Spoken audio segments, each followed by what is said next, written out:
Hi, it's Tom from GreenShortz, and today I'm gonna finish up the Hugelkultur walipini hybrid greenhouse. One of the things I'm learning here as I build stuff is my intuitive approach often means that I don't have a good sense for how long things take. And even though building this Hugelkultur bed was one item on the task list, it actually took a long time to do, maybe three hours altogether. And actually, that's not a good assessment of time, because when I shoot video of something, it takes about twice as long because I'm starting and stopping the camera along the way and actually thinking through shots. So anyway, thanks for coming back for part 2, and let's see if I can finish this up. I'm gonna move the rest of this topsoil into the front bed. This is about the alignment of the back wall right here. I want to be able to walk behind the greenhouse on both sides here. And I'm going to use a second box spring frame that I have right here, and I'll tilt it down so it follows the roof line to the front. I'm going to dig a trench out of the trench in order to put in a 4-inch perforated PVC pipe. What that's going to allow me to do is two things. One, to act as a cold drain. The cold air will settle down in the trench. This is going to allow it to flow out like water. It's also going to go down through my Hugelkultur bed, the other one, and actually be a place where the earth can warm the air in the pipe as well.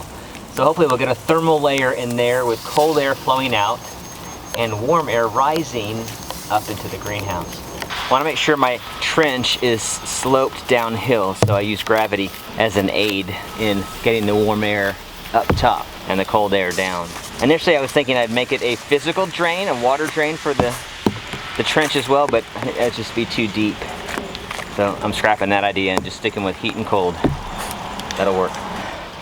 This of course is 100% optional, and I'll go into detail about how this works or doesn't in another video. For now I'm just going to bury the pipe.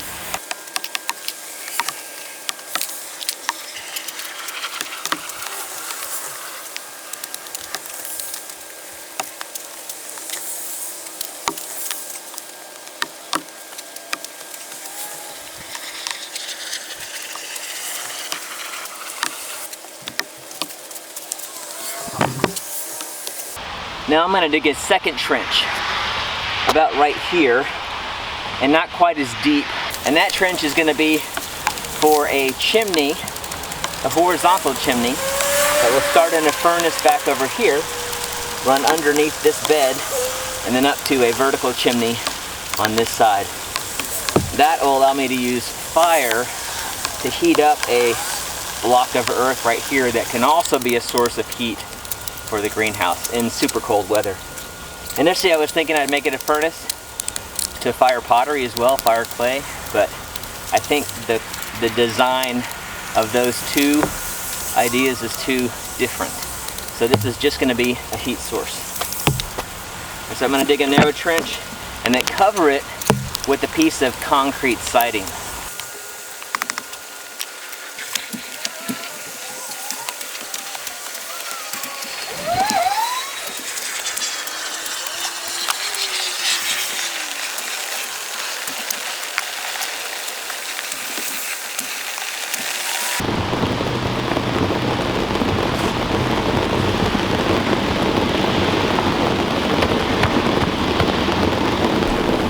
I'm going to take a break here and get out of the rain. The sun is finally out today, and in the winter in Georgia that means it's colder. It was actually warmer when it was raining, but I think I prefer sunshine and cold to warmth and rain. I've leveled the backside here, and now let's extend the beams a little bit so I can figure out where the back end is going to be, stick a rafter on top, and then put our box springs in, so then we can trench it so that it slopes down with the roof line.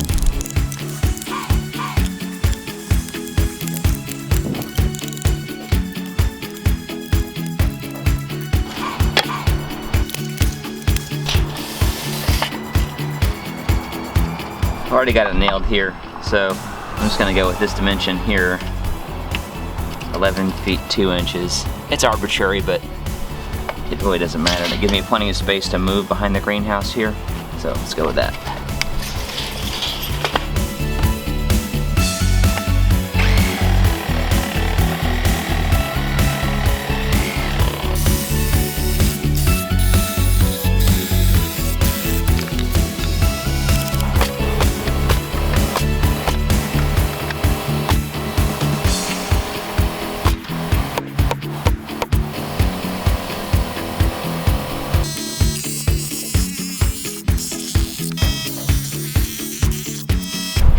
All right, let's drop in the rafter and we can start on the back wall.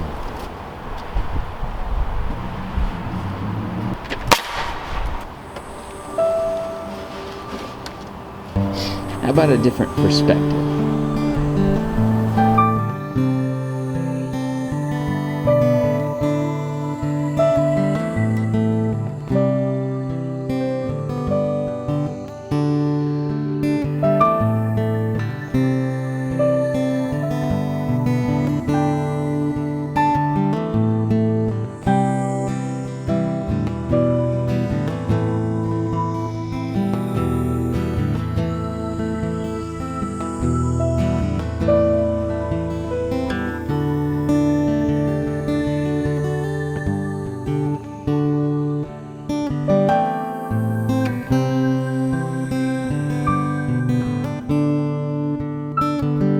Alright, let's do a test fit.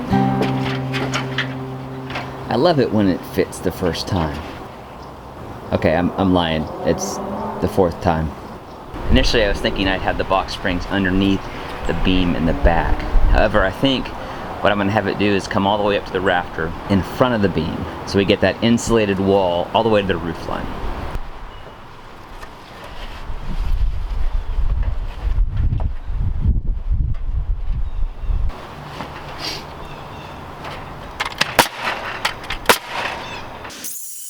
I'm going to use a 2x4 for a permanent rafter on this end inside the box springs.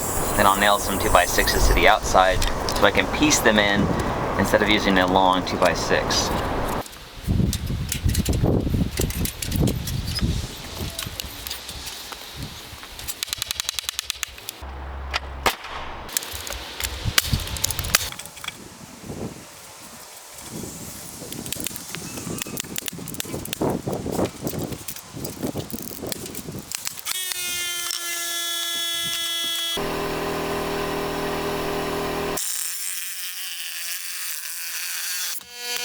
This corner is going to take some weight, so I'm actually going to put in a proper post here, a 4x4. I'm going to dig it out a little bit first and put some gravel underneath the post. It'll help the bottom stay dry and give me a good footing.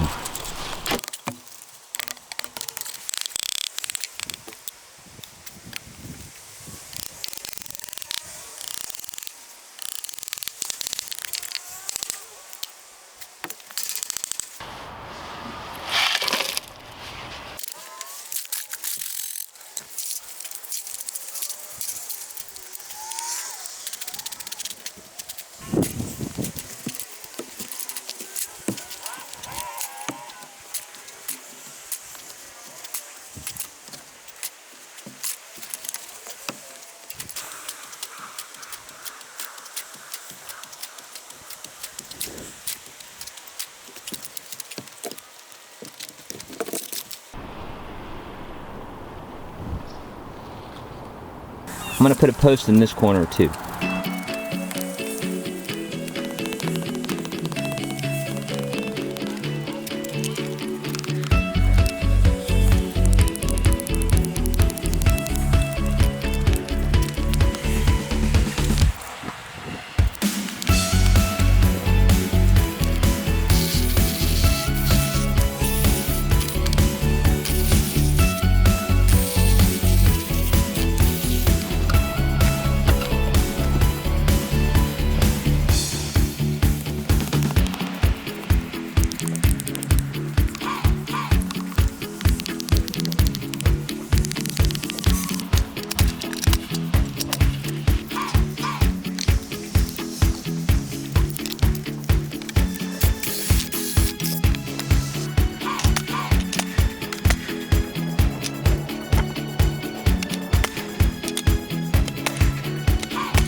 switching to my beat up blade on the Sawzall to cut the concrete, because it's kind of like cutting through, well, concrete.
I'm using concrete siding scraps for this corner because this is going to be what we'll call the hot corner.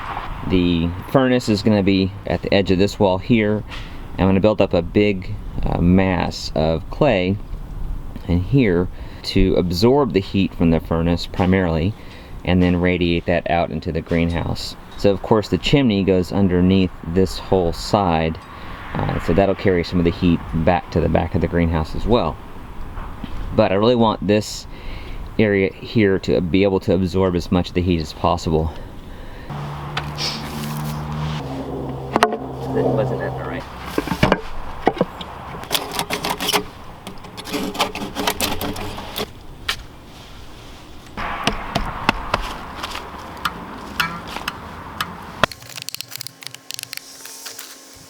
I actually am going to use some of that concrete screen to cover this gap in the back wall.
If only the rest of this greenhouse had gone that quickly.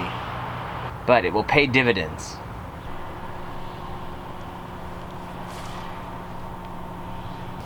For the roof system, I'm going to be using some 2x4s, some 2x2s, and some slats.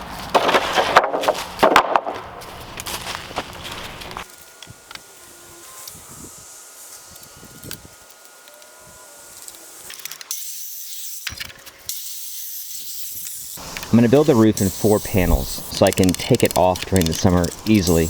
Each panel is going to be made up of 2 rafters and then a series of spanners. The bottom spanner is going to be a 2x8, the top will be a 2x4, and then I'll be using the 2x2s in between so that air can move up and down between the 2 layers of plastic, which are going to be on both sides of the 2x4, top and bottom.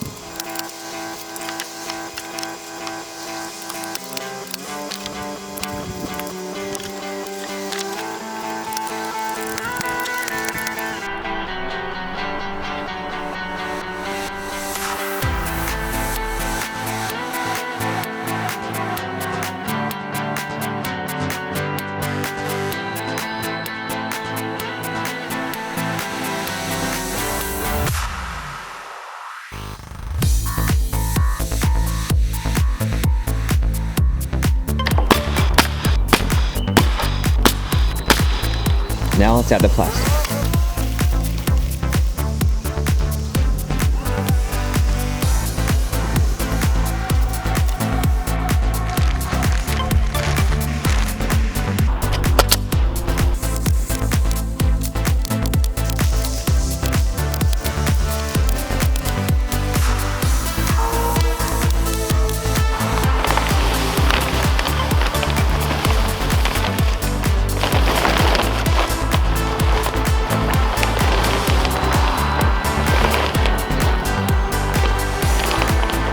I'm going to finish off the roof panel with a wider board. It's about 2 inches, 2 1/4 perhaps. Again, it's scrap. And I'm doing that so I can actually overlap the first panel with the second one. Kind of seam the roof together that way.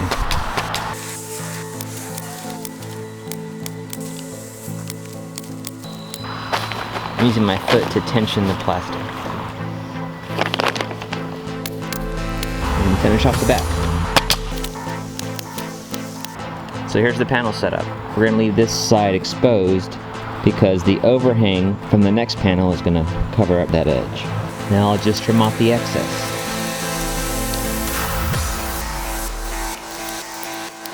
Watch out for the blueberries.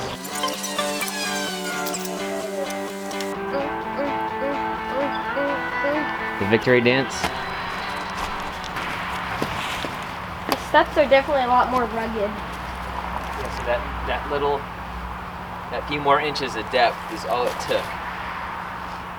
Alright, so you can get a sense for the profile of the greenhouse. So I can't get any taller. Yeah, no problem there. 5 years we'll have to make it taller so Trevor can fit in it, because he's going to be taller than me. Yeah. What? Alright, so I just got to make 3 more of those. I was ready to wrap this up, and then this happened. Thankfully I got everything covered up. Not a whole lot of snow, but the rain I kind of anticipated, but this I did not. Got 3 more roof panels to make, and thankfully I covered my supplies before the snow came.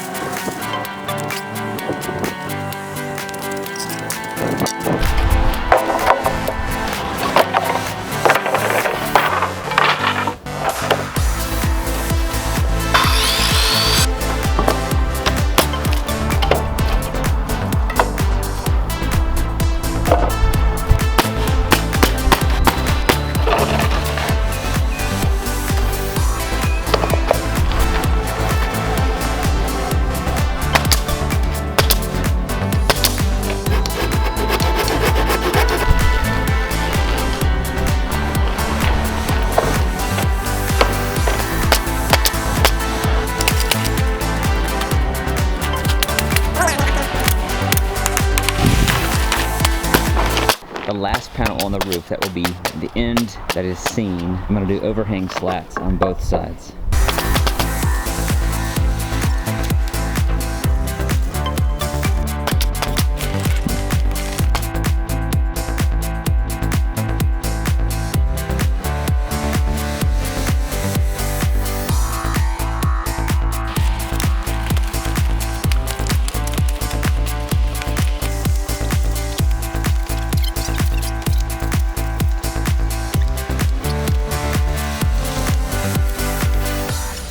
Love you.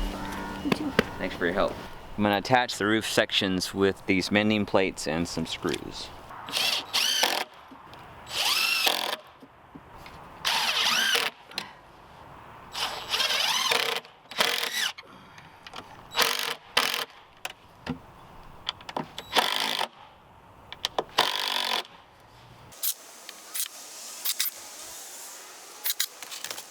I'm going to pound this down a little bit to set it on the screw heads since they're standing up. Then I'm going to add a screw in the slat from the second roof panel into the first to lock the 2 panels together.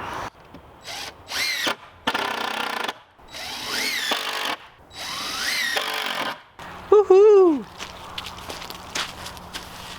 Finally, the roof is on. That was a job. I've got a little more trim work to do here, and then frame out this side real quick, get it covered up.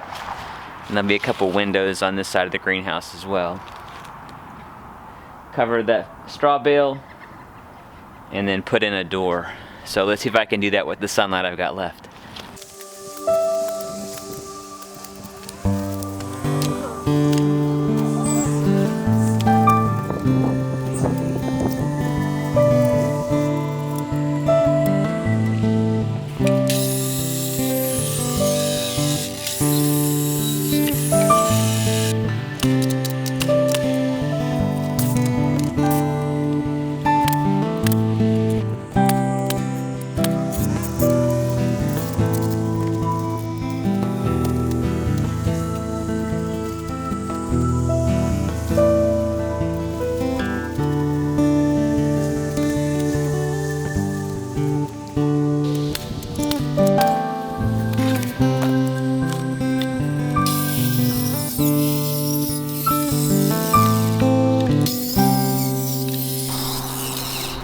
I'm guessing if you made it this far in the video, you may like to see this finished.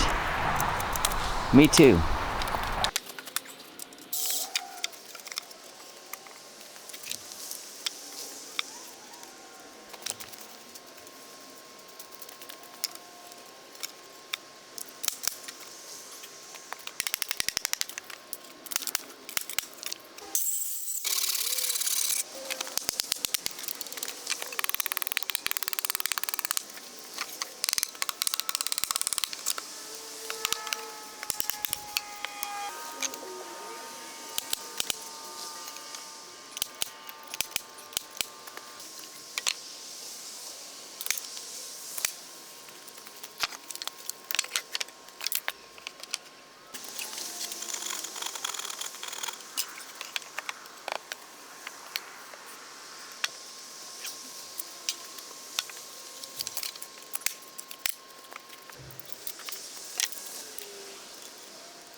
Almost made it, but it's too dark to finish.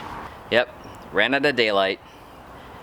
But I didn't want to rush the finish of this because it's the final details that tie a project together nicely. One mystery of the South is that today I'm rolling up my sleeves. It's in the 60s.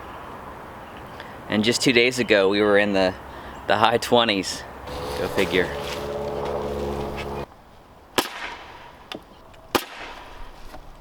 Got some scrap rigid foam that I'm going to use to plug some of the small holes and cavities in the greenhouse.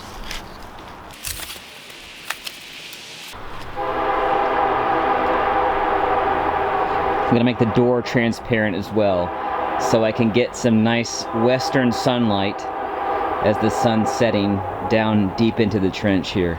It will warm the soil at the end of the day.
Add fascia to the end roof panel.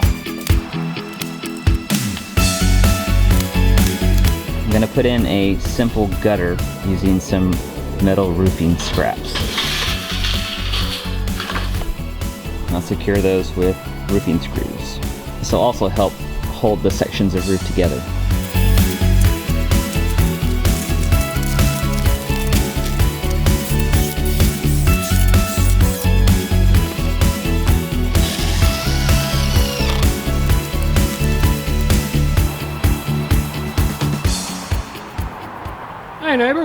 What you making today?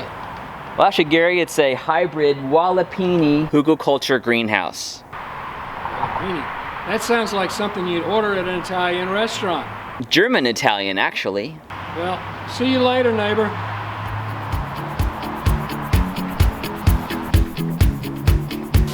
And finally, let's build the door. I'm gonna frame out the opening.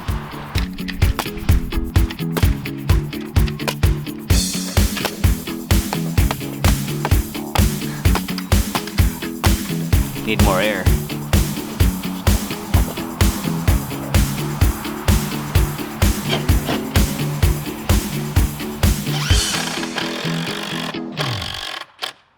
The door will just set in place and it'll be based on this 2x8 with 2x4 side rails and a 2x4 across the top. And I'll fasten this with screws.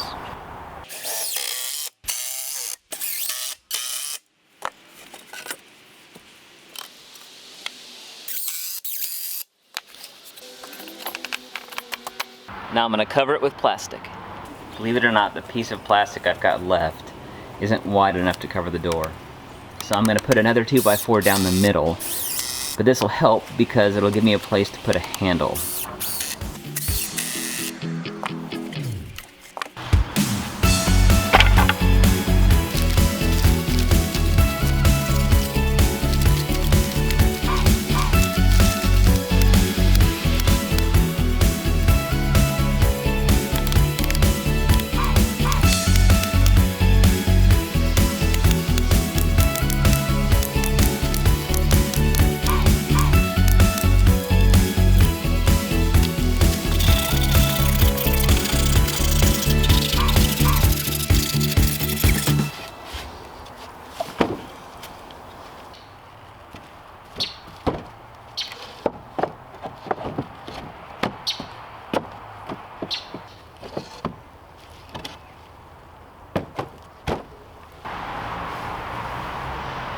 And that, my friends, is a wrap. This was a beast of a project, and I don't think I really fully understood how long it was going to take me and all the details that were going to be involved. But I loved building it. And I do have a few more odds and ends and tweaks to make, so this is 100%. But I think you got the picture of how to build a hybrid walipini Hugelkultur greenhouse. In next week's video, I'll be doing a detail on the heating components of this greenhouse, the furnace and the earth air tube. And that video will be linked here as soon as it's finished. As always, our mission here at GreenShortz is to help you see green so you can be green and save a little green by doing it yourself. Thanks so much for watching. For all your comments and ideas, I really appreciate it. Please like and share and subscribe for new GreenShortzDIY videos almost every Friday. Introducing Gary Plumlee, backyard neighbor. Say hi to the audience, Gary. Hi, audience.